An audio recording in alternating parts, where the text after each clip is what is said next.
Morning my dear friend, সবাই কেমন আছো? আশা করি সবাই ভালো আছো। আর তোমাদের সবার আশীর্বাদ আর ভালোবাসাতে আমিও মোটামুটি ঠিকঠাক আছি। এই দেখো, সকাল দিয়ে খুব জোর খিদে পেয়ে গেছে। মর্নিং ওয়াক করে এসেছি, করে এসে বাজার টাজার করে সব রান্নার জিনিস রেডি করে নিয়েছি। এখন আমি এই ব্রেকফাস্ট করব। ব্রেকফাস্টে একটু ফল আর একটা টোস্ট আছে, আর আছে গ্রিন টি। এটা হলো আমার ব্রেকফাস্ট। আর কি কি বাজার করে নিয়ে এসেছি দেখো, লাউ নিয়ে এসেছি, লাউটা কেটে কেটে নিয়েছি। এখানে লাউয়ের খোসা কাটা হয়ে গেছে। লাউয়ের খোসা ভাজা খেতে কিন্তু হেভি সুন্দর লাগে। আর নিয়ে এসেছি দেখো, চিংড়ি মাছ ছাড়ানো হয়নি।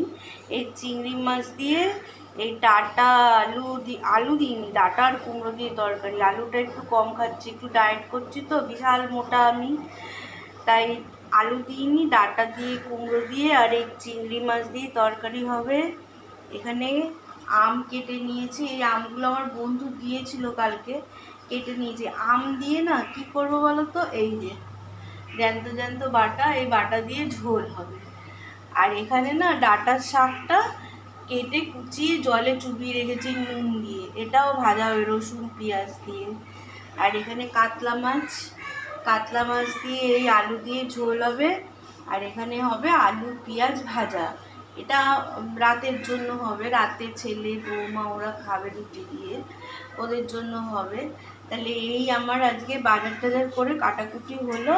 তাহলে কীরকম হবে রান্নাবান্না করে তোমাদের সাথে সবই শেয়ার করব। দেখা হবে নেক্সট ভিডিওতে। টাটা।